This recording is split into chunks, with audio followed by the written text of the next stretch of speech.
शास्त्र अखंड चेतन सत्ता के नाम से जानते हैं, ब्रह्म के नाम से जानते हैं, निर्विकार अस्तित्व के नाम से जानते हैं।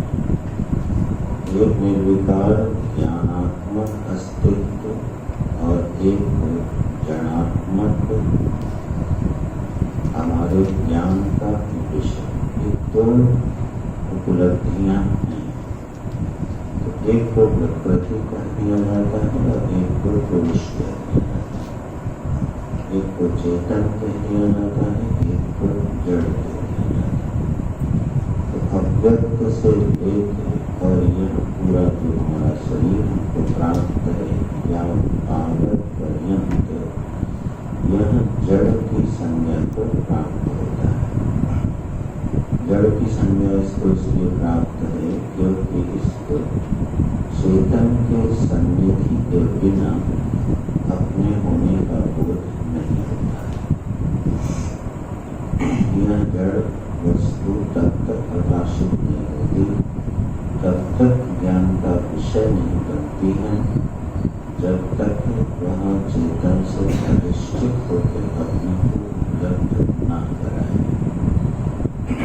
तो जैसे हमारा मन है, इस मन की सत्ता क्या है, इस मन की स्फूर्ति क्या है? तो मन की जो सत्ता है वह ज्ञानात्मक चैतन्य वस्तु है। उसी से वह प्रकाशित होकर के चेतनवान होकर के अपने को उपलब्ध कराता है। तो वह जो सत्ता है वही ज्ञानात्मक एक चैतन्य वस्तु है। और उसके विपरीत अगर हम मान लो माने तो जड़ वस्तु है। तो अहम किस कैटेगरी में जाएगा? अहम की प्रतीति होगी वह किस दायरे में मीमांसा की है। जड़ प्रकृति का वो हिस्सा है नहीं और अस्तित्व अहम होता नहीं। अस्तित्व अहम नहीं है, जड़ वस्तु अहम नहीं है, तो यह फिर अहम क्या है? चेतन का जड़ के साथ तादात्म्यपन्न हो जाना, उसी से अहम की प्रतीति होती है, अहम की उपलब्धि होती है। और यही अहम नाना प्रकार की संज्ञाओं को प्राप्त होता है। यही अहम भोगी कहलाता है, यही अहम योगी कहलाता है, यही अहम भक्त और ज्ञानी कहलाता है, यही बंधन में अपने को अनुभव करता है, यही अपने को मुक्त अनुभव करता है। सारा जो केंद्र बिंदु है वो है अहम। और अत्यंत आश्चर्य की बात यह है कि जो समस्त शास्त्रों की मीमांसा का विषय है, समस्त अनुभूतियों का आधार बनता है, उसकी अपनी वास्तविक सत्ता है। इससे बड़ा आश्चर्य कुछ हो नहीं सकता। पूरे जगत का केंद्र बिंदु है। इस पूरे जीवन का केंद्र बिंदु कौन है? अपने पूरे जीवन का केंद्र बिंदु कौन है? हर शरीरधारी के जीवन का आधारभूत कौन है? उसका मैं। तो यह अहम जिसके साथ जीवन चलता है, जीवन की अनुभूति होती है, यह तात्विक दृष्टि से विवेचन करने पर अपने अस्तित्व पर सिद्ध नहीं कर पाता है। तो जब विचार से इस अहम की असिद्धि हो जाती है तो ये बाधित हो जाती है। बाधित माने ये झूठ सिद्ध हो जाता है और इसके झूठ सिद्ध होते ही समस्त प्रपंच भी असत सिद्ध हो जाता है। तो यह कुछ वेदांत की प्रक्रियाएं हैं। कभी आप लोग इनमें प्रवेश करेंगे तो इनके गंभीर विवेचन में शास्त्रों में इसका गहन चिंतन किया गया है। यह अहम जो है वह कर्ता जो अपने को मानता है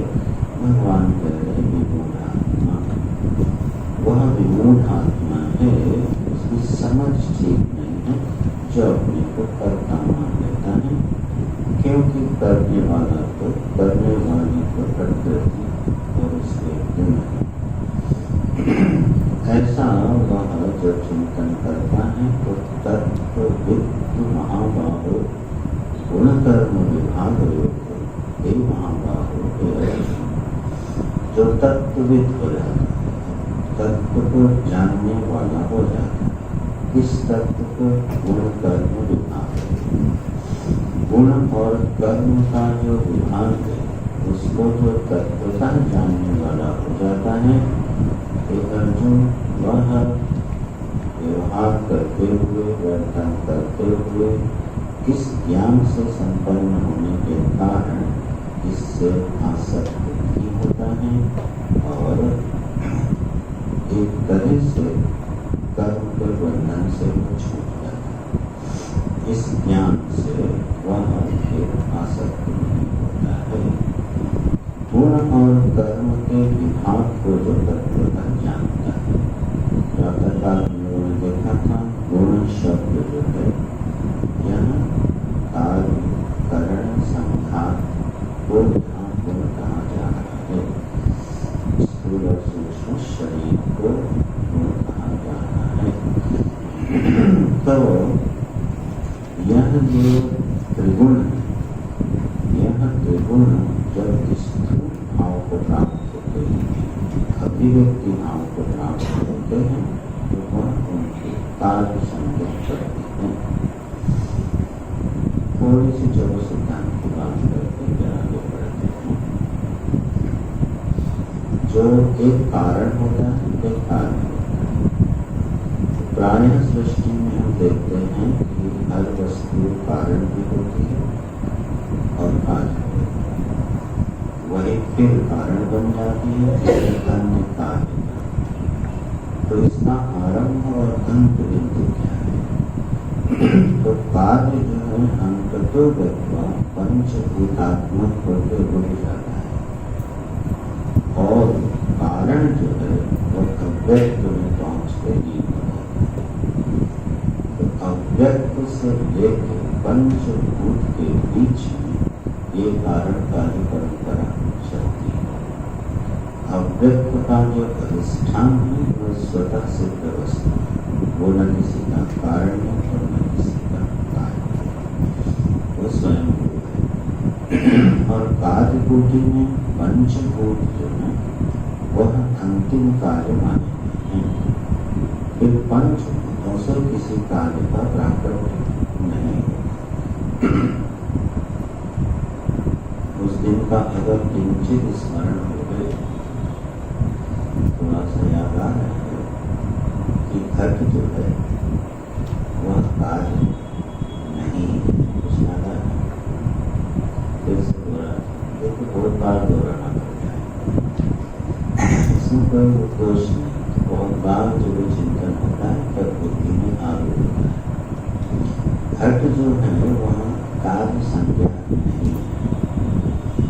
मिट्टी से हम कहते हैं घट बनता है, मिट्टी कारण है और घट कार्य है। उस दिन हमने एक सिद्धांत बताया था, कार्य में अपने कारण से एक अतिरिक्त गुण होना चाहिए। अगर कार्य में अपने कारण से अतिरिक्त कोई गुण नहीं है तो वह कार्य संज्ञा को प्राप्त नहीं होता है। तो उस दिन हम लोगों ने कर्म देखा था, जल से, पृथ्वी से, अग्नि से याद आया पीछे तक। तो पृथ्वी रूपी जो कार्य है यह फिर कारण नहीं बनती, क्योंकि इससे जो उत्पन्न होता दिखाई देता है उसमें शब्द, स्पर्श, रूप, रस, गंध के अलावा कोई छठी वस्तु नहीं। इसलिए पृथ्वी क्या हो गई? अंतिम कार्य हो गई पंचभूतों। तो अगर पृथ्वी अंतिम कार्य हो गई तो उसके बाद ये वनस्पति, औषधि, ये नाना प्रकार के शरीर, ये चित्र विचित्र चीजें, तो ये क्या ये कार्य नहीं है? तो यह कार्य नहीं है। तो जो कार्य जैसा प्रतीत हो और कार्य न हो गए उसको क्या बोलते हैं? जैसे उस दिन दृष्टांत किया था, काष्ठ में जो मूर्ति बनती है तो उसका कारण काष्ठ दिखाई देता है, लेकिन असल में उसका कारण काष्ठ, क्योंकि काष्ठ में एक प्रतीति हो गई, उसका नाम पड़ गया किसी भिन्न गुण का आधान हुआ नहीं। इसलिए यह पूरा जो पंचभूत के बाद का जगत जो किस कोटि में चला जाएगा, वह की कोटि में चला जाएगा। चित्र लिखे की भांति ये कहानी चल रही है। वेदांत में केवल 6 बात है। इसमें जो एक कैनवस है, उसमें बड़ा सा चित्र और उस चित्र में एक किसान कपड़े के ऊपर बड़ी अच्छी पेंटिंग बनी हुई, उसमें किसान बना हुआ है। किसान ने भी एक धोती पहन रखी। किसान की धोती किस कपड़े से बनी? किसान की जो धोती है वो क्या है? कैनवस है। लेकिन उस कैनवस में कुछ इस तरह की कलाकारी की गई कि लगा कि किसान ने भी एक बड़ी अच्छी धोती। यहाँ अब अच्छे बात की करते आभासवाद की प्रक्रिया कहलाती है। इसी तरह से विषय से आ रहा है, अहम किस कोटि का सत्य है? मैं किस कोटि का सत्य हूँ? यह करता होता मैं किस कोटि में रखा जाए तो पता चलता है मैं कार्य कोटि में आ रही, न कार्य कोटि में आ रही। ये किसी कोटि में आई नहीं, ठीक है। न तो ये किसी के कार्य दिखाई देते हैं और न इनसे कोई कारण बनता है। तो वहाँ अहम जो है क्या हो गया, एक प्रातिनिधिक उपलब्धि हो गई। तत्वविद जो होता है उसकी दृष्टि इसी तरह से चलती है, उसकी बुद्धि इसी तरह से चलती है। तो गुण और कर्म के विभाग पर जो उसकी दृष्टि जाती है तो यह गुण ये कार्यात्मक प्रपंच, और फिर उसी कार्यात्मक प्रपंच में उसके विषय हैं। तो अगली पंक्ति देखना, गुणा गुणेषु वर्तन्ते। यह जो गुण है यह गुणों में माने अपने विषयों में वर्तन कर। तो जो व्यवहार है वो व्यवहार किसके बीच में हो रहा है? गुणों का व्यवहार गुणों के बीच में हो रहा है। कार्यात्मक प्रपंच का व्यवहार कार्यात्मक शरीर और अंतःकरण से हो रहा है। यही गुण एक करण कोटि में चले गए, एक विषय कोटि में चले गए। भाषा उसकी लग गई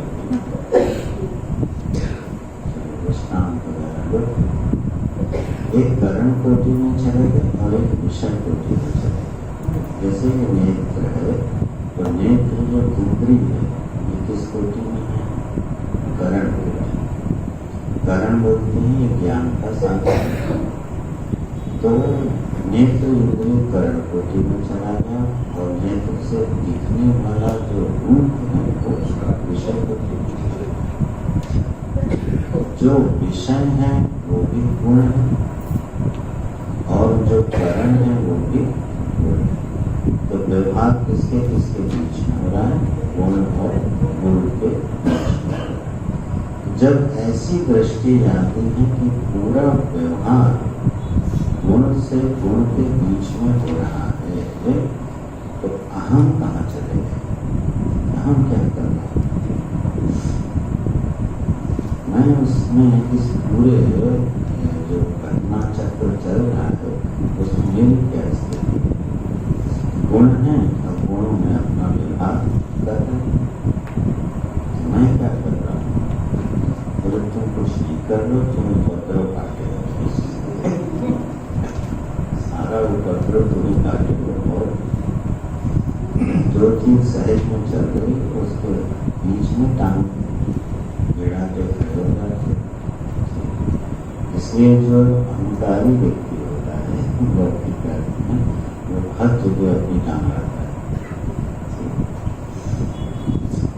ये भी एक अहम की पहचान है, ये हर जगह घुसेगा।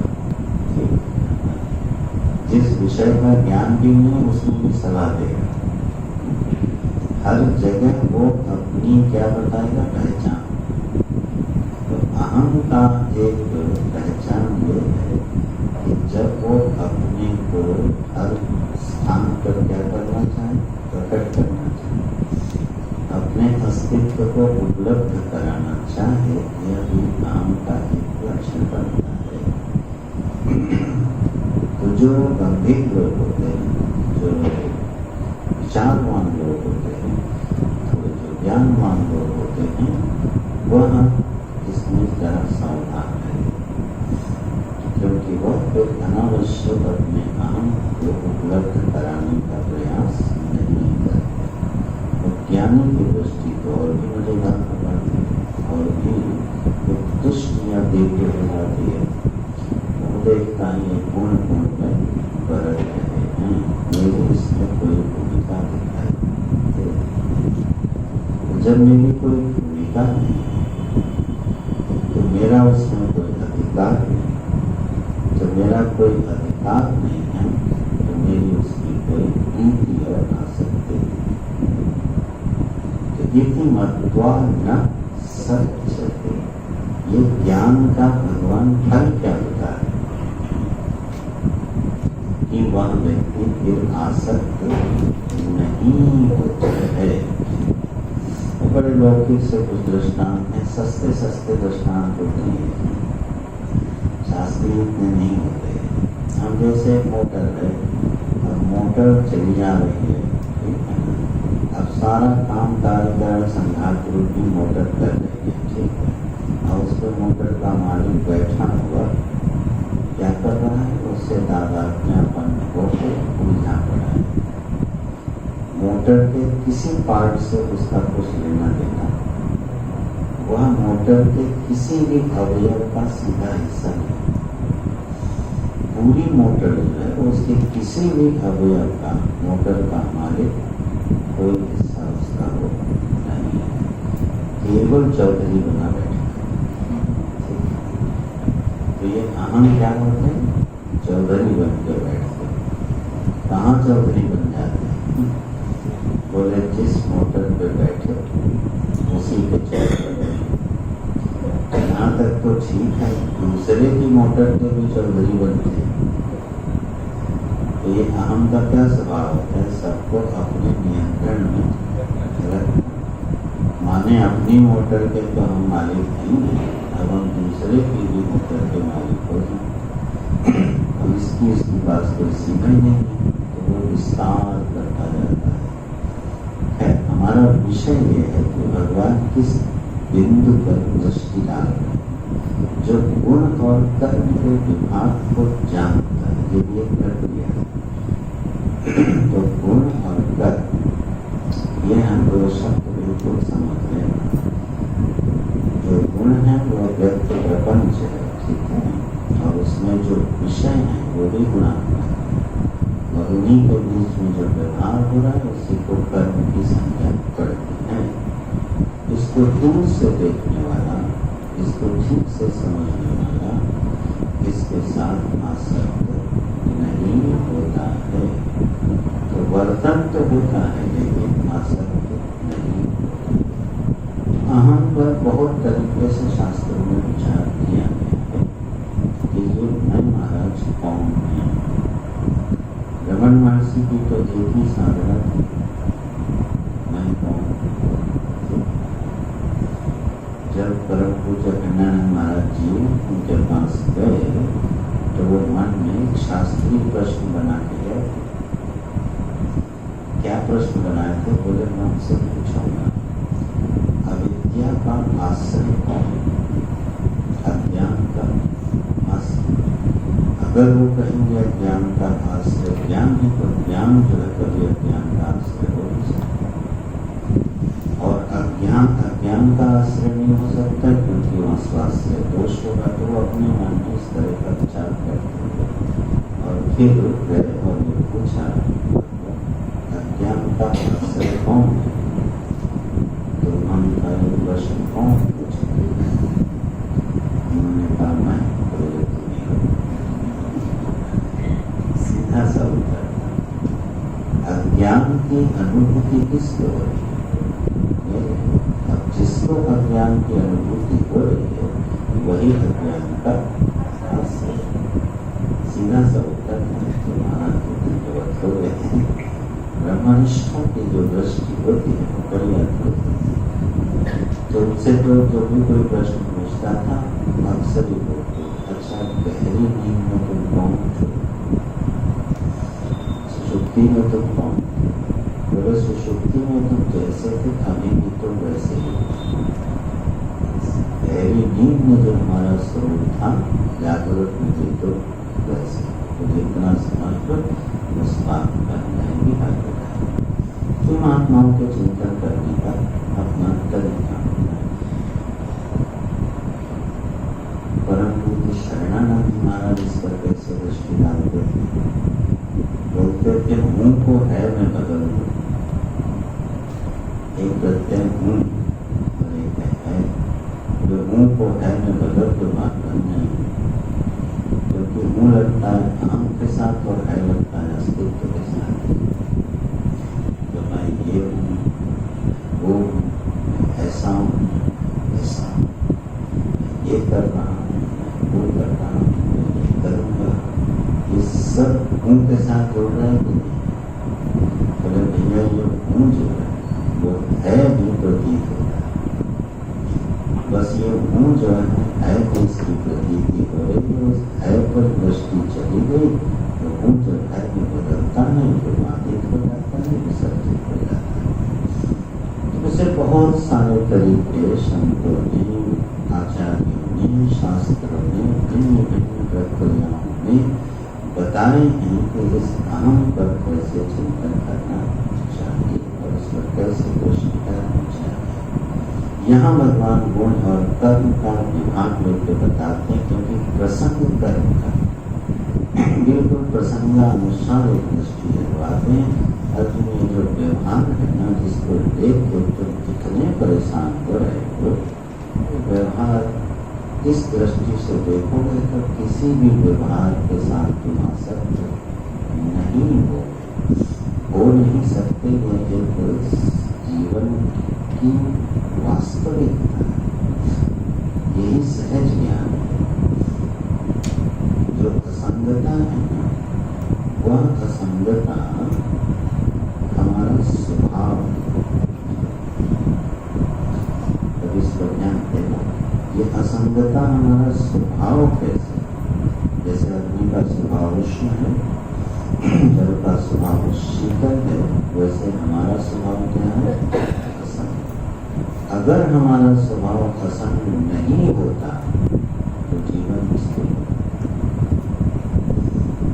मैं जीवन में बहुत सारी चीजों को पकड़ता रहता हूँ और वो अपने आप छूटती चली जाती है और भूलती चली जाती है।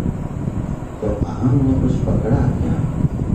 कुछ नहीं पकड़ा। स्वभाव से वो जो है असंग है, केवल चीजें आती हैं, प्रतीत होती हैं और चली जाती हैं।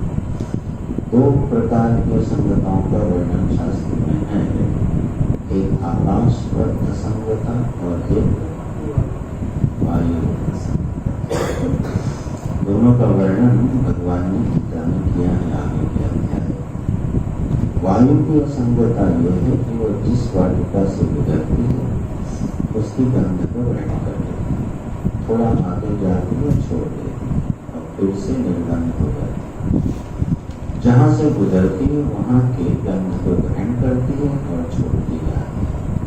तो एक असंगता तो साधक की ऐसी होती है कि कोई चीज आई, उसको इसमें प्रभावित किया और प्रभावित करने के बाद आगे चली गई और छूट गई।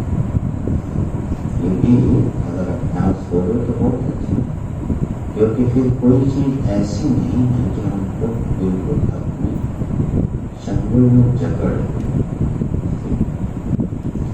नहीं। तो जीवन में ऐसी बहुत सी वृत्तियाँ हैं, बहुत सी आसक्तियाँ हैं, बहुत से प्रभाव हैं जो जीवन भर व्यक्ति का पीछा छोड़ते नहीं है, उसके हृदय में धस जाते हैं।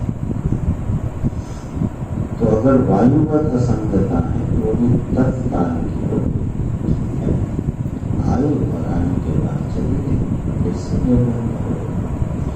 इससे श्रेष्ठ असंगता है आकाश।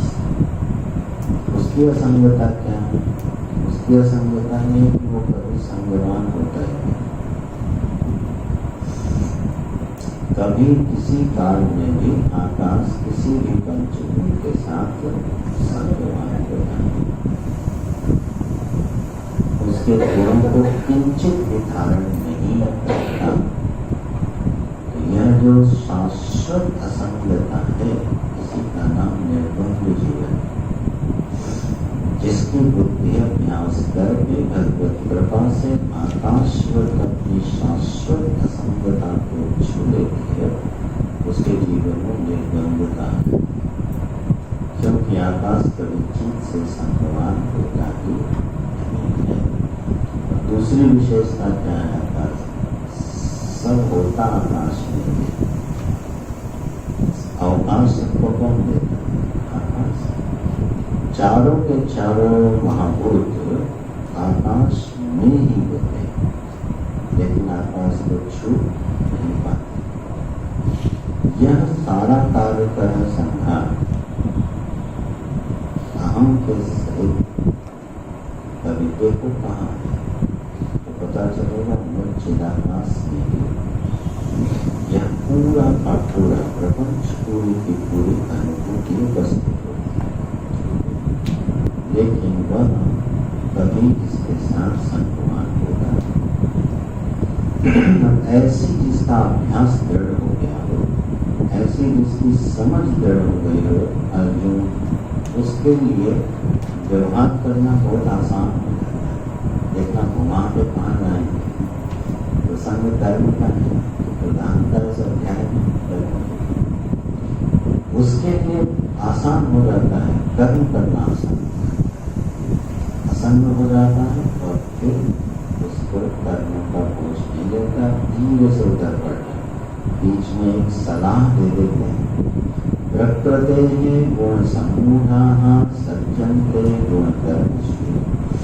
जो प्रकृति के गुण हैं, इनसे सम्यक रूप से जिसकी बुद्धि मोहित हो गई है अर्जुन, वही इन गुणों और कर्मों में आसक्त होता है। ये बात हो गई। इस एक सलाह देते जा रहे अपने विषय पर लौट रहे।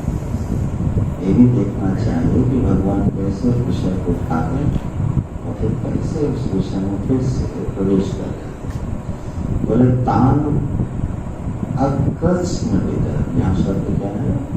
अकृत्स्म विद, और अगला है कृत्स्म विद। तो तान में से अ बाहर आएगा तो बनेगा अकृत्स्म विद। अकृत्स्म विद का मतलब होता है, कृत्स्म माने होता है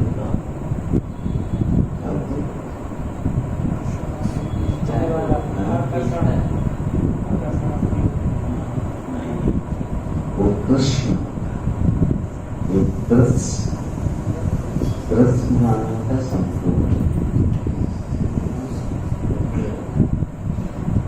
अब मुझे कभी कभी लगता है गुरु जी क्यों चुटला है, तो पुराने बच्चे भी उस शब्द को प्रकट नहीं करता, जो बहुत बार प्रयोग होता है तो वो विराट प्रकट करवाता है। जब तक अपने ऊपर बीते में समझ नहीं आती। कृष्ण चलो विषय पर जो ध है ना, ध धीमहि, उसका हम उच्चारण करते थे धीमहि। अब वो बोले तुम्हारा उच्चारण धीमहि नहीं, पर उच्चारण धीमहि। बोले धा में धमक होनी चाहिए, धा में धमक होनी चाहिए, उसका उच्चारण बनेगा धीमहि। फिर बोले फिर से अगले दिन फिर धीमहि, छोड़ा नहीं, 3 दिन पीछे पड़ गए धीमहि बोलो, और आखिर में सिखा दिया कि धीमहि बोलना चाहिए। अब जब इसके साथ मंत्र पढ़ा जाता है, ठीक है, तत्पुरुषाय विद्महे महादेवाय धीमहि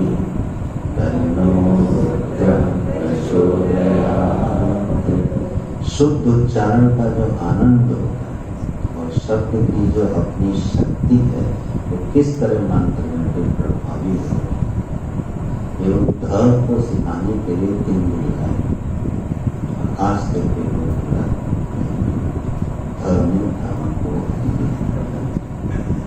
तो तान कृष्ण विदा कृष्ण माने होता है संपूर्ण, अकृष्ण माने हो गया अधूरा असंपूर्ण। तो जो चीज को, जो सिद्धांत को, तथ्य को ठीक से नहीं जानता उसको क्या बोल रहे हैं भगवान? अकृष्ण विदा, बात को पूरा नहीं जानता है। तो कृष्णविद कौन हो गया? जो बात को ठीक से जानता है। कृष्णविद शब्द का अर्थ भगवान भाष्यकार कर रहे आत्मविद। मधुसूदन जी ने इसीलिए अकृष्णविद का अर्थ किया अनात्मा और कृष्णविद का अर्थ किया आत्मा। जो आत्मा को ठीक से जानता है वो, और जो आत्मा को ठीक से नहीं जानता है। तो सलाह क्या है? बोले जो आत्मा को ठीक से नहीं जानता है उसको, उन मंदान थोड़े मंद बुद्धि के लोगों को, जो आत्मा को ठीक से जानता है उसको उसकी बुद्धि को हिलाना नहीं चाहिए, उसको जाके उसकी बुद्धि को विचलित नहीं करना चाहिए। और किसी के साथ ही अगले श्लोक में अपने कर्म वाले प्रकरण में प्रवेश करना क्यों नहीं करना चाहिए? देखो कभी कभी ना ऐसा होता है, हम लोग परिस्थिति को ध्यान में रखे बिना बोलते हैं। ये नहीं सोचते इस बोलने वाले इस वचन से किसी का अनिष्ट भी हो सकता है। ठीक है, तो वो देश काल परिस्थिति देख के बोलना चाहिए। और जब भी कभी किसी को कुछ छुड़ाना हो तो पहले उसको दूसरी चीज पकड़ाने का इंतजाम कर लेना चाहिए। जैसे एक व्यक्ति थे, तो शास्त्र में विश्वास है, एक व्यक्ति भोजन कर रहा है, देवव्रत यज्ञदत्त आए, यज्ञदत्त आचार्य बिल्कुल से बड़े निदान जानते। अच्छा भाई वो भोजन कर रहा है, उन्होंने देखा रोटी जली हुई है और सब्जी भी पवित्र सी लग रही है, तो उन्होंने दोनों के दोषों का वर्णन किया। ऐसा भोजन बिल्कुल नहीं करना चाहिए। देवव्रत की समझ में आ गया ऐसा भोजन नहीं करना चाहिए। देवव्रत भोजन छोड़ के उठ दिए और चल दिए। फिर देवव्रत ने पूछा, हे भगवान यज्ञदत्त अब क्या खाना है? बोले तुम जानो, हमें क्या मतलब है कि तुम अब क्या खाओगे? जो तुम खा रहे थे वो दोष योग्य था, वो मैंने बता दिया, तुम समझो। तो ये उपदेश कर रहे। यज्ञदत्त अगर भोजन की निंदा कर रहा है तो उसे उस उच्चतर भोजन उसको उपलब्ध कराना चाहिए। नहीं तो फिर देवव्रत इससे तो अच्छा है वही खा लेते, चूल्हा तो निवृत्त हो जाता, कम से कम भूखे तो नहीं मरते, चूल्हा का कष्ट तो नहीं उठाना पड़ता। तो देखो उपदेश सही होने पर भी निरर्थक हो गया। न केवल निरर्थक हुआ, पीड़ादायी हो गया। वह व्यक्ति जो चूल्हा की निवृत्ति कर सकता था उस भोजन से, वो भी बेचारा नहीं कर पाए। ठीक है, महाराज जी किसी सेठ के घर में गए तो वो सेठ उनको बोलता है, महाराज जी बच्चों के सामने वैराग्य की ज्यादा बातें न करना, कोई राग रंजन की बात करना, वैशासन की बात करना, बात सही। वैराग्य का कोई प्रभावशाली संत हो गए जीवन के सत्य का उद्घाटन करे तो बुद्धि सत्य की पक्षपातनी होती, चाहे मूर्ख की हो चाहे विद्वान की। जो बुद्धि है उसका स्वभाव है कि वो सत्य का ही पक्ष लेती है, चाहे मूर्ख हो चाहे विद्वान। हमेशा बुद्धि सत्य की पक्षपातनी होती है। कभी आप संगीत सुन रहे हो, डीजे बज रहा हो, क्लासिकल बज रहा हो, भले आपको क्लासिकल समझ में ना आए, लेकिन बुद्धि कहेगी अच्छा तो ये कहेगी, क्योंकि वो बुद्धि में रागों का ज्ञान नहीं होने पर भी जो उपलब्धि है तो उसको सत्य की ओर आकर्षित करता है। तो बुद्धि का स्वभाव है कि हमेशा वो सत्य का ही पक्ष लेती है। तो अब जब इस जीवन के गहरे सत्यों का उद्घाटन कराया जाता है तो निश्चित रूप से बुद्धि उसका समर्थन करती है और उससे आकृष्ट होते हो सकता है वो देवदत्त की तरह वह भोजन भी छोड़ दे जो बेचारा भूख मिटाने के लिए खा रहा था। इसलिए देखो 3 श्लोक लिए वहां से 27-28 इन 3 श्लोकों से ऐसा लग रहा है क्या सांख्य बुद्धि श्रेष्ठ और हमको क्या करना चाहिए उस अहम का चिंतन करना चाहिए। बात जब उसी से होने लगी तो 30वें श्लोक में आप मयि सर्वाणि कर्माणि सन्न्यस्यात्मचेतसा विनाशी निर्ममो भूत्वा पीछे पड़े तो लड़ो। पूरी गीता में कभी गिनते हैं बैठ के सुबह तो युद्ध से कितनी बार आया, कभी गिनना करें कितनी बार आया। युद्ध पीछे पड़े हैं कि तुम अपने स्वभाव प्राप्त करने को मत छोड़ो, चाहे ज्ञानी बन के हो तो मत छोड़ो और अज्ञानी हो तो भी मत छोड़ो, युद्ध करो। तो हम अपने फिर से विषय अर्जुन ये जो हमने तुमको बताया है ये इसलिए बताया है कि अगर कहीं तुम्हारी इस पर दृष्टि टिक जाए तो तुम्हारा कर्म कितना खूबसूरत हो जाएगा तो तुम कर्म में कितने सहज हो जाओगे। कर्म को सहजता पूर्वक किया जा सके इसके लिए भगवान ने बीच में एक टॉप वाला बिंदु छोड़ा और फिर से आए अपने विषय पर अर्जुन मयि सर्वाणि कर्माणि सन्न्यस्य तुम सारे कर्मों को क्या करो मुझको समर्पित करो। कैसे करो? अध्यात्म चेतसा एक विवेक बुद्धि है, अपनी बुद्धि से तुम अपने सारे कर्मों को मुझे समर्पित करो। सन्न्यस्य ऐसा करके क्या करें? निराशी ही निर्ममो भूत्वा युध्यस्य सारे कर्मों को आपको समर्पित कर दो और फिर कर्म तुम ही करो। निराशी होकर करो, निर्मम होकर के करो और विगत ज्वर होकर करो। 3 विशेषण लक्षण बना के कर्म करो। तो कर्म के एक विपुल स्वरूप का उल्लेख कर निराशी आशा छोड़ करके, निर्ममा ममता छोड़ करके, विगत ज्वर जो व्यग्रता होती है कर्म में उसको भूलकर ज्वर। काम करते समय जो बुखार चढ़ता है वो बुखार न चढ़े। काम करते समय ये जो बुखार चढ़ते हैं ना कौन से बुखार है? किस थर्मामीटर से नापोगे? काम करते जा रहे हो काम किया से जा रहे झुंझलाए जा रहे पीटे जा रहे पटके जा रहे हाथ पर अटकाए जा रहे हैं और काम भी किए जा रहे हैं। ये बुखार चढ़ा है।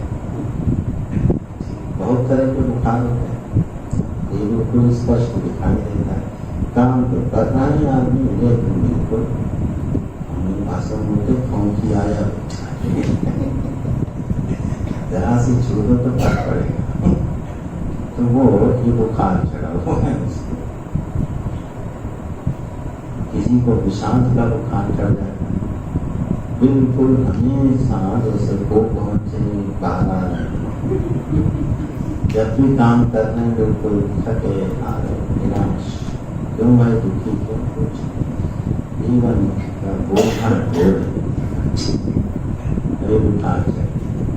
विषाद का बुखार चढ़े। ये सब नमूने आपको मिलेंगे। हो सकता है अंधी उड़ी में से कोई खेल निकल आए। बहुत तरह का गुजरात का बुखार है, विषाद का बुखार है, अति प्रतिक्रियाओं का बुखार है, कटुवाणी का बुखार है, ये सारे ज्वर है। तो क्या कह रहे हैं अर्जुन? विगत ज्वर काम करो। काम करो तो प्रभु श्री राम की तरह करो, धीर गंभीर होकर करो। काम तो करना है। तो ये जो दोष आ सकते हैं कर्म को छोड़ दो, कैसे छूटेगा? बोले मई सर्वाणी कर्माणि सन्न्यास, सीधा सा उपाय है कि सारे कर्म को किसको सौंप दो? मेरे को सौंप।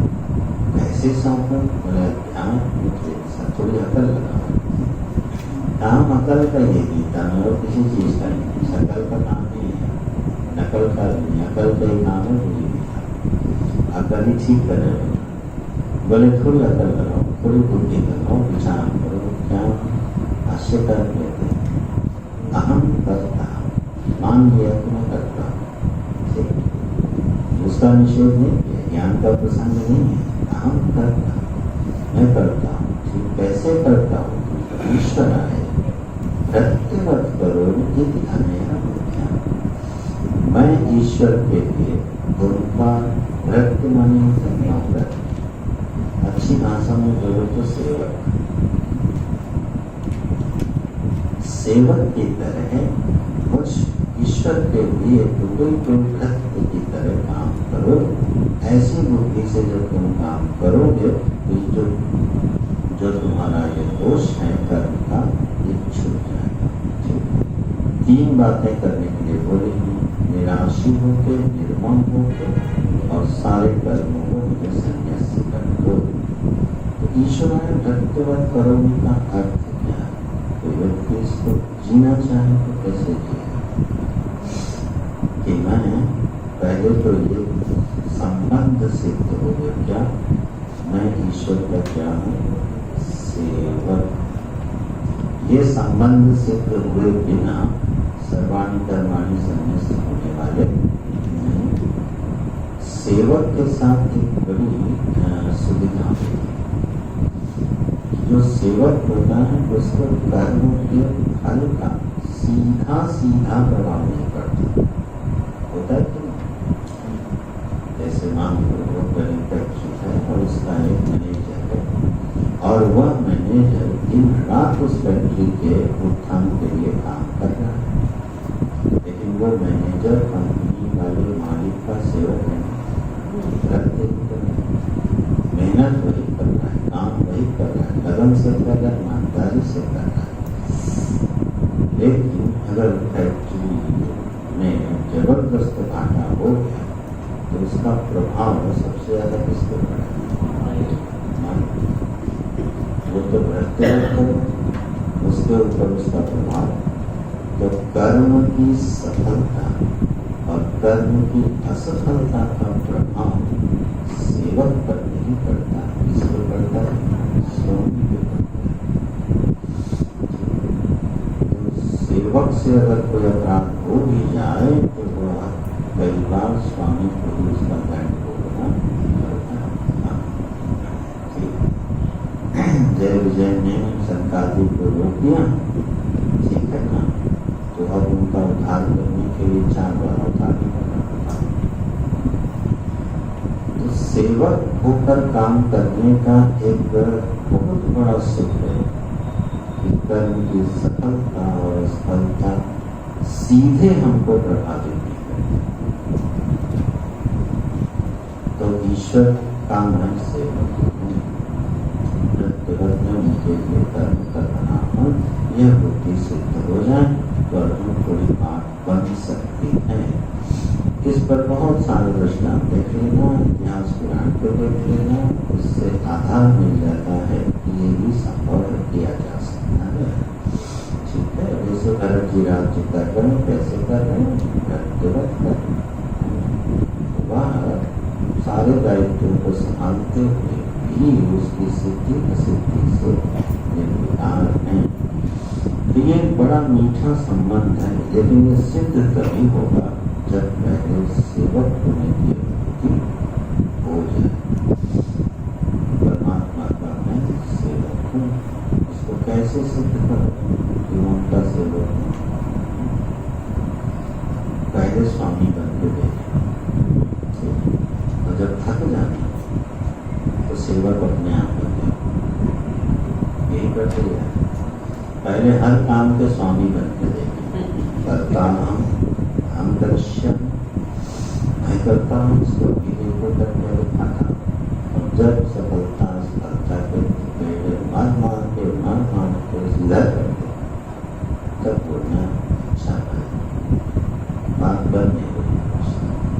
तब अपने आप बुद्धि पहलू करो, भैया जो चाहो सो करवा दो, हमारे बस का कुछ नहीं। जहाँ ये अनुभूति आने लगी वहाँ ईश्वर के साथ सेवक स्वामी भाव की स्थिति होगी। उस दिन हमने षडविधि शरणागति और नवधाम जो भक्ति है उन सारे संबंधों में मुख्य संबंध क्या बताया था? सेवक स्वामी का। ठीक है, सखा हो चाहे वात्सल्य हो चाहे पिता हो भगवान का, लेकिन सेवक स्वामी संबंध के बिना, सेवक स्वामी संबंध बिना भाव न करे बोलेगा। स्वामी जी तो बिल्कुल करते हैं।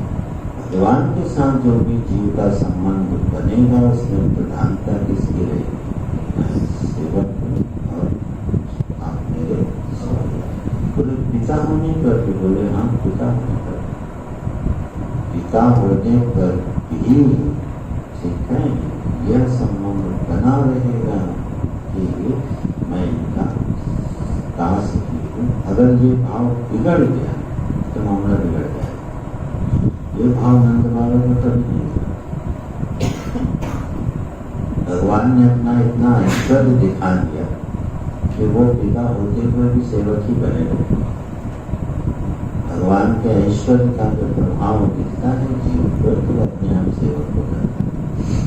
देखो अर्जुन भी सखा है और अभी हाथ जोड़े खड़ा है, स्वामी बन गए, गुरु स्वामी करेगा।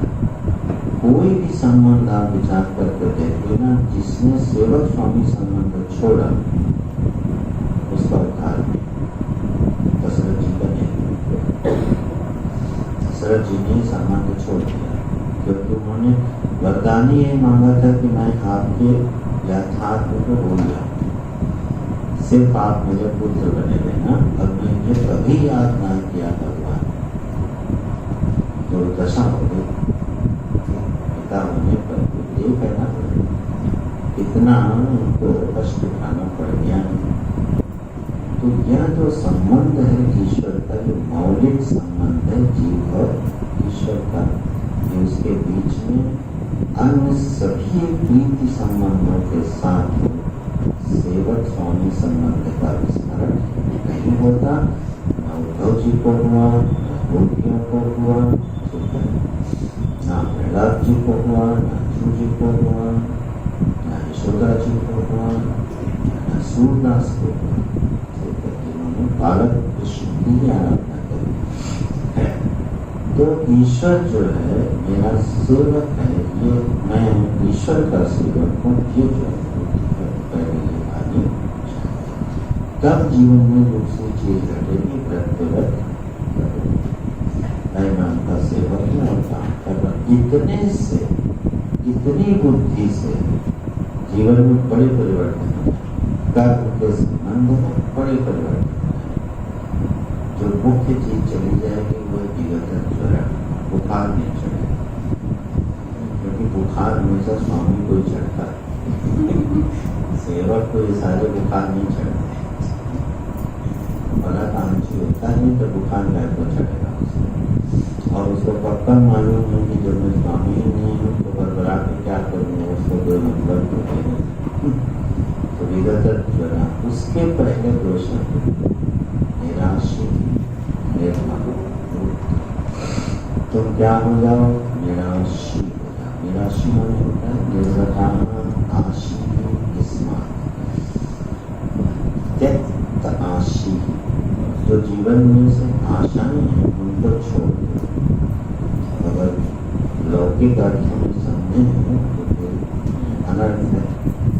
भगवान क्या कहते हैं? निराश हो। निराश होने हम लोग क्या समझते हैं? लटका के बैठे, उदास हो, वो संस्कृत में अर्थ नहीं।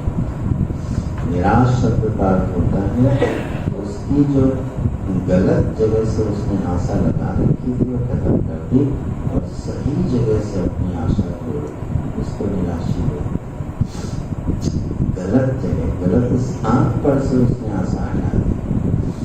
कहाँ से हटा दी? बोले जगत अथवा पूरी प्रकृति से मुझे कोई उम्मीद नहीं है। उम्मीद किससे है? प्रकृति के स्वामी से। उम्मीद नहीं छोड़ी, आशा नहीं छूटी। आशा तो बिना स्वरूपस्थ हो जाती। तो आशा का केंद्र कौन हो गए? प्रभु हो गए। और प्रकृति पूरा जगत हमारी आशा का केंद्र नहीं रहा। यह भी विचार से सिद्ध हो जाता है और सिद्ध होने पर बड़ा सुकून देता है। इसमें क्या सुकून मिलता है? उसमें यह सुकून मिलता है परिवर्तनशील प्रकृति में कहीं पर भी आशा जब लगाते हैं तो वो टूटेगी, पूरी नहीं, पूरी होगी भी तो टूटेगी। उसका वियोग होगा। पूरी पूरी जो प्रकृति है उसका प्रकृति वह हमारी आशा का कहीं भी केंद्र बनेगी तो वह जरूर हमारा साथ छोड़ेगी, पक्का काट ली। तो जो बुद्धिमान है वो थोड़ा विचार किया, उसके बाद फिर हम अपनी आशा करते क्या बनाए और प्रभु नहीं। इसलिए लक्ष्मी चाहने वाले लोगों को वैष्णव क्या कहते हैं? किसकी आराधना करो? लक्ष्मी पति की करो, लक्ष्मी की मत करो। लक्ष्मी की करोगे तो उल्लू बना के चली जाएगी, क्योंकि वो उल्लू तो लक्ष्मी की आराधना करने वालों को लक्ष्मी की बढ़िया उल्लू बनाती है, घुमाए रहती, लटकाए रहती, टिकती है। बोले अच्छा हमको छोड़ दो, लक्ष्मी पति की आराधना करो। तो जो लक्ष्मी पति की आराधना करेगा उसको लक्ष्मी जी कभी छोड़ेगी, क्योंकि लक्ष्मी जी तिरस्कार करने पर भी नारायण को छोड़ती नहीं है। तो ये जो आशाओं के केंद्र हैं, गोस्वामी जी ने इस पर बहुत बढ़िया चौपाई लिखी है। सत्य ममता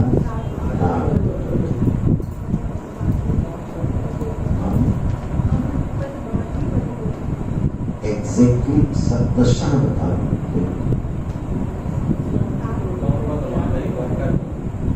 पद यही बताएंगे। हम पद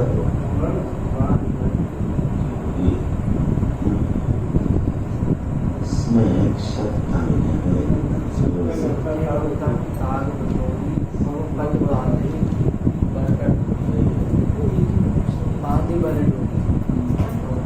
उसमें एक शब्द है जिसका भोजपुरी में अर्थ बहुत बढ़िया है। बड़ी बड़ी माने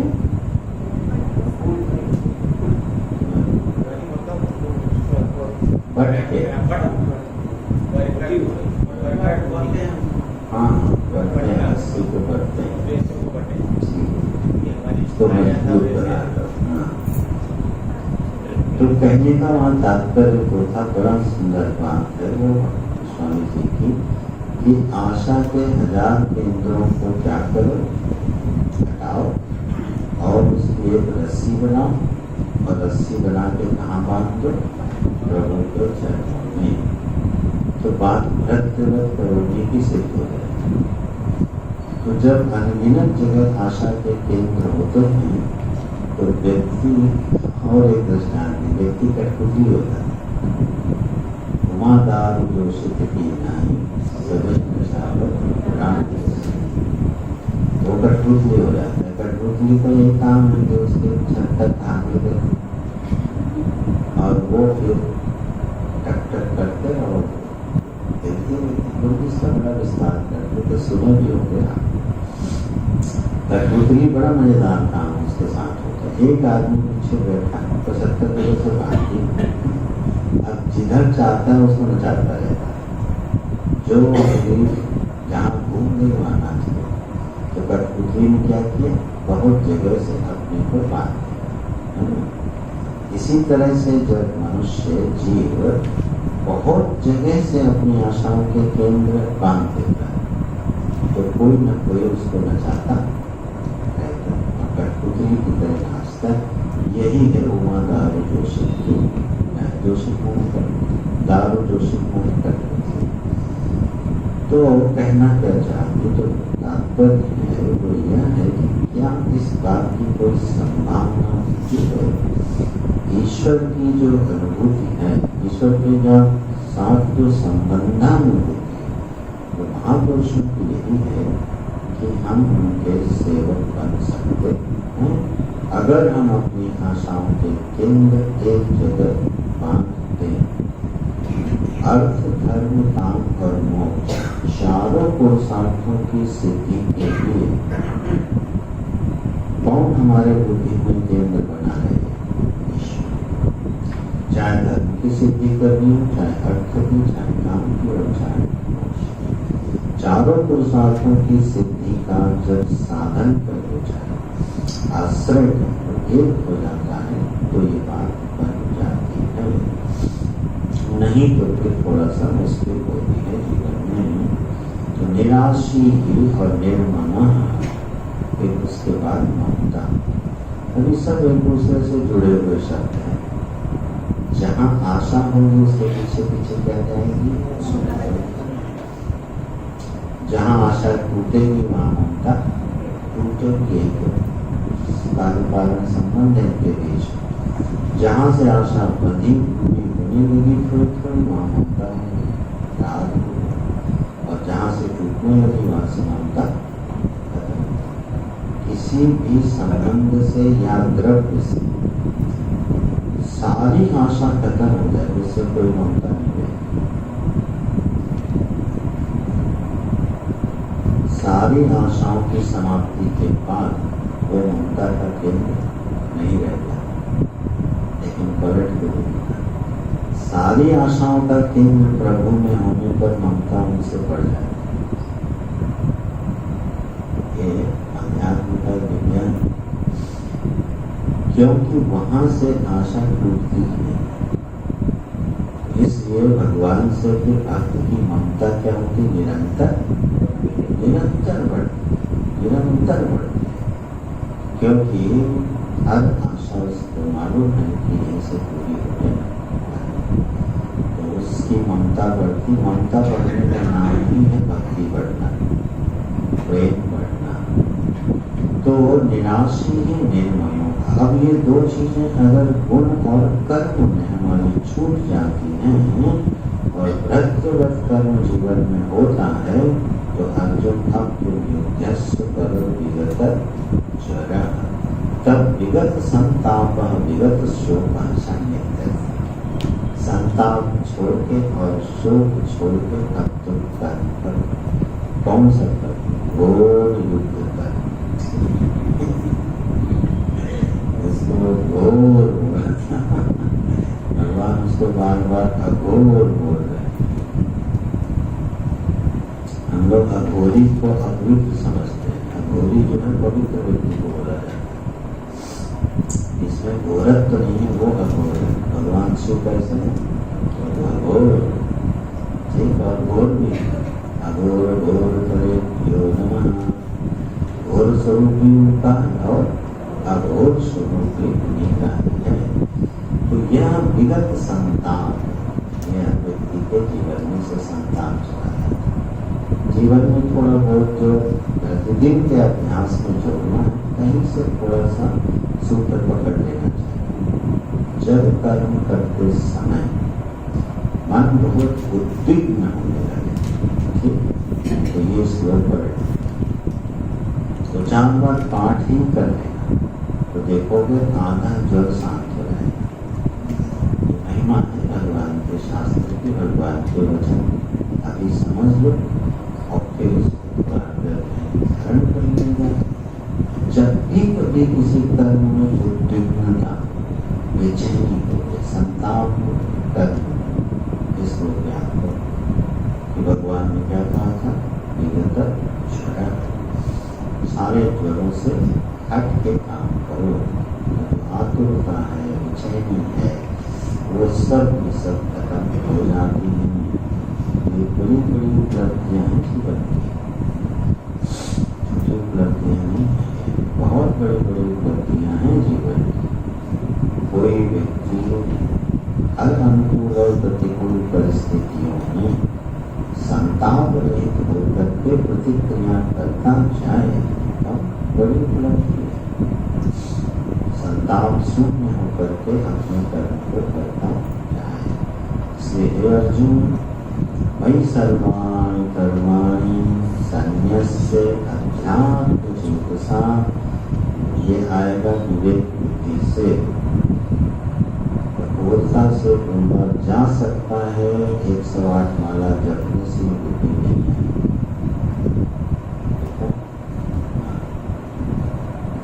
आप उसमें बोला इसलिए हमने बोलते हैं को 108 माला जप लो, इसलिए हमको ये बुद्धि आ जाए। ये बुद्धि आएगी सत्संग से, ये बुद्धि आएगी गुरु कृपा, शास्त्र की कृपा से, अंतर्यामी की कृपा से आएगी। यह बुद्धि किसी अनुष्ठान से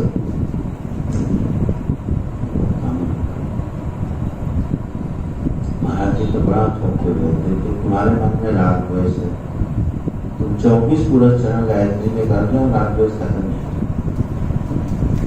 क्योंकि दवाई नहीं है उसकी, जो मर्ज है उसकी दवाई है ना। अब पेट में हो रहा है दर्द, दवाई दे रहा, कैंसर, पेट का दर्द ही नहीं ठीक हो, दवाई चाहिए महंगी। नहीं दवाई 20,000 का कैप्सूल है, तो तुम्हारा पेट दर्द थोड़ी ठीक कर देगा, तो वो ठीक करेगा जिसके लिए बना है। बोले वो औषधि दो जो रोग के अनुसार। रागत तो इसकी निवृत्ति, ठीक है। अरे कहाँ तक जाओगे? वर्षों तपस्या करने के बाद जब व्यक्ति उठता है, किस वृत्ति के साथ उठता है?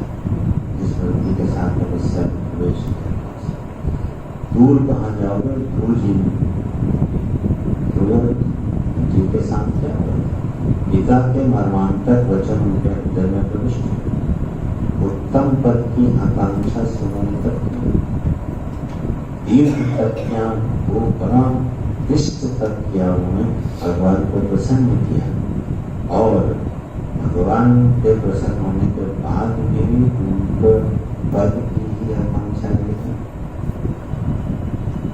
और भगवान ने ये देखा कि इसने हमारा दर्शन प्राप्त कर लिया है, इसको मैंने वेद ज्ञान भी दे दिया, अब ये जल्दी ही इस कामना को छोड़ देगा और मुझे मांगेगा, उससे पहले गायब।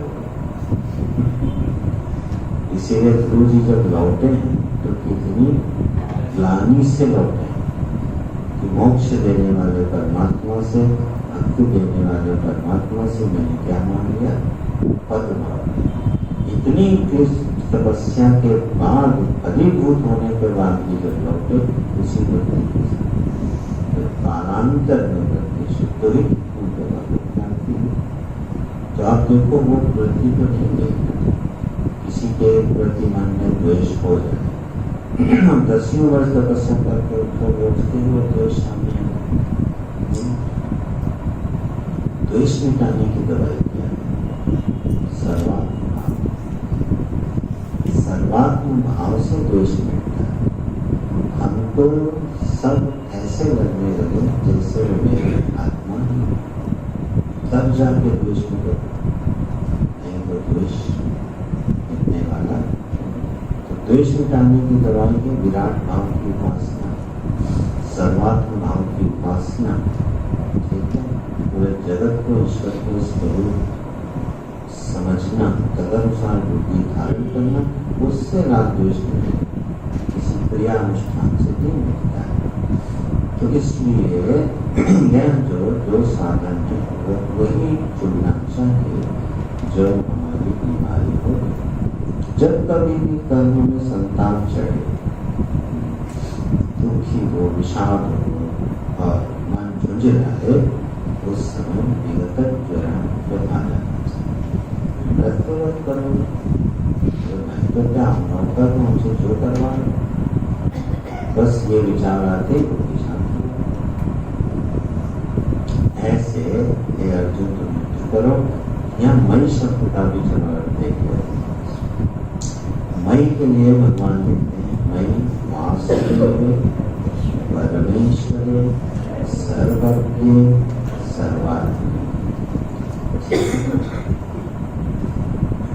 मुझ वासुदेव में, मुझ परमेश्वर में, मुझ सर्वज्ञ में, मुझ सर्वात्मा में अपने कर्मों को क्या करो, संन्यास करो। तो ये संन्यास जब माने कर्म जब प्रभु को अर्पित करने हो, ये जो परिचय भगवान की के इन्हीं के सहारे होंगे। जैसे वो सर्वज्ञ है, तो सर्वज्ञ है तो सब जानता है। जब सब जानता है तो उससे छिप के कोई कर्म हो नहीं सकता। जब उससे छिप के कोई कर्म हो ही नहीं सकता तो सारे कर्म उसकी दृष्टि में है, इसलिए बुरा नहीं हो सकता। अभी सर्वज्ञ ईश्वर के प्रति समर्पण हो, सर्वात्मा को कैसे समर्पण करो? जो सर्व की आत्मा है उसका नाम है प्रभु। भाष्यकार कह रहे हैं इस स्वरूप में अपने कर्मों का समर्पण होगा तो कैसे होगा, ये तरीका दे रहे हैं। भगवान कैसे हैं, बोले सर्वात्मा, सर्वात्मा। तो कर्म का समर्पण कैसे होगा, बोले जिसके साथ भी व्यवहार किया, ठीक है, उसको क्या समझ के किया, इसके अंदर भी प्रभु का निवास।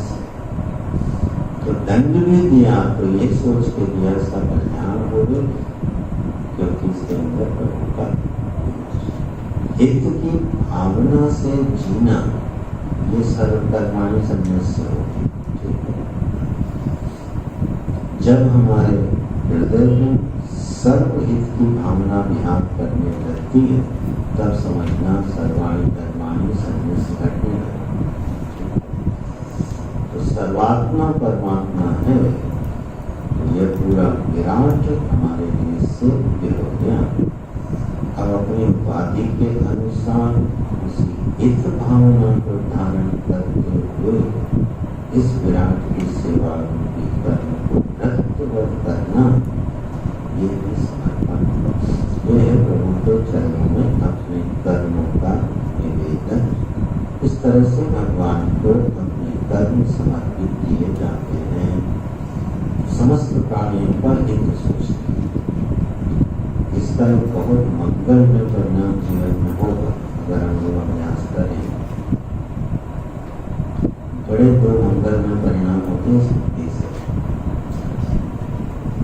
कर्म से कोई राग द्वेष नहीं, व्यक्ति से कोई राग द्वेष नहीं। सर्वभूत हिते रताहं के जब भावना को जाते हैं ना, तो फिर राग और द्वेष का आस्पद नहीं रहता जगत।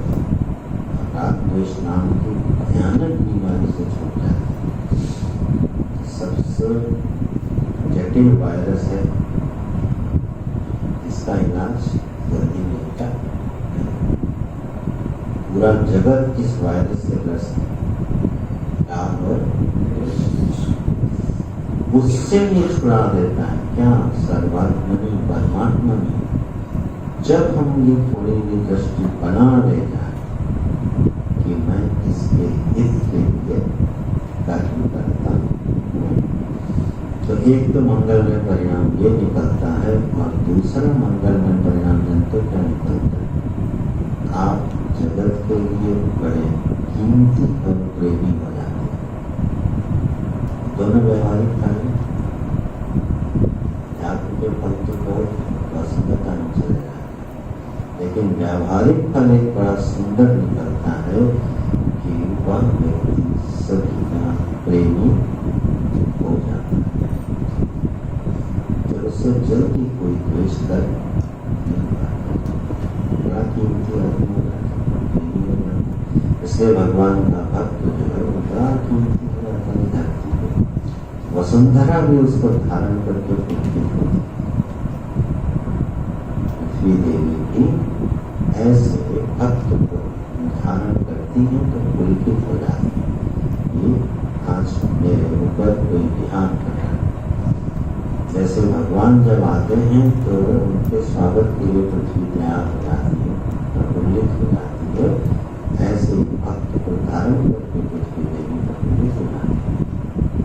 तो यह दूसरा जो मंगल में परिणाम जीवन में आता है कि वह स्वयं तो सबको प्रेम करना सीख ही जाता है, वह स्वयं खुद सबका प्रेमी हो जाता है। राम जी ऐसे थे, कृष्ण जी भी ऐसे ही थे, साथ महापुरुष कैसे होते हैं, गुरुजन कैसे होते हैं, वो सबके प्रेमास्पद हो जाते हैं। क्यों? सर्वात्मनि परमात्मनि सर्वाणि कर्माणि सन्न्यासी, वह यह विद्या सीख जाते हैं और सिखा भी जाते हैं। तो ये विचार जीवन में बड़े क्रांतिकारी परिवर्तन करते हैं। ये बड़े कीमती शास्त्र हैं, ये बड़े कीमती वचन है भगवान के। आज नहीं, कल नहीं, परसों जब इसका अभ्यास करेंगे, संस्कार तो पड़ी है, हम सभी करेंगे, तो इसके परिणाम जीवन में दिखने लगते हैं। सर्वात्मनि परमेश्वरे वासुदेवे, परमेश्वर है वो सबका परम ईश्वर, उसका कोई ईश्वर नहीं, श्रेष्ठ ईश्वर है, वो सुरग है, सर्वज्ञ है, वो हमारा ईश्वर है। तो फिर बात किस चिंता करें? भगवान भाष्यकार ने कृपा करके एक शब्द और डाल दिया, वासुदेव। वासुदेव माने हो गया वसुदेव के पुत्र। एक दिन मैं इस पर विचार कर रहा था, तो 3 शब्दों से काम चलता, क्योंकि 3 में आप घटा सकते हैं। परमेश्वर में कर्म घट जाएंगे, ईश्वर हमारा मालिक है, निश्चिंत होकर कर्म करो, सर्वज्ञ है, सब जानता है, उसकी दृष्टि के सामने रहकर कर्म करो, सर्वात्मा है, सारे प्राणियों से प्रेम करते हुए कर्म करो। 3 अर्थ तो घट गए। वासुदेव में कैसे घटेगा? सारे कर्म उसको समर्पित करो, और वासुदेव हुए तो करो। वासुदेव तो अर्जुन के सामने थे, भगवान भाष्यकार ने लिख दिया वासुदेव, इसको छोड़ दो चिंतन के लिए। चलो तीसरा प्रश्न हम कल बैठते हैं कि यहाँ पर वासुदेव का अर्थ क्या होगा, क्योंकि ये केवल अर्थ अर्जुन में घट रहा है। सर्वस्व वासुदेव को कर्म समर्पित करो, तो वासुदेव तो अर्जुन के सामने थे ना, हमारे सामने तो है नहीं। तो यह अर्थ फिर हमारे लिए कैसे घटेगा? और नहीं घटता तो भाष्यकार लिखते हैं 3 अर्थ घट जाते हैं, चौथे को कैसे घटाना है ये भी लिखते हैं। कल हम लोग शाम को तीनों प्रश्न पर चर्चा करेंगे।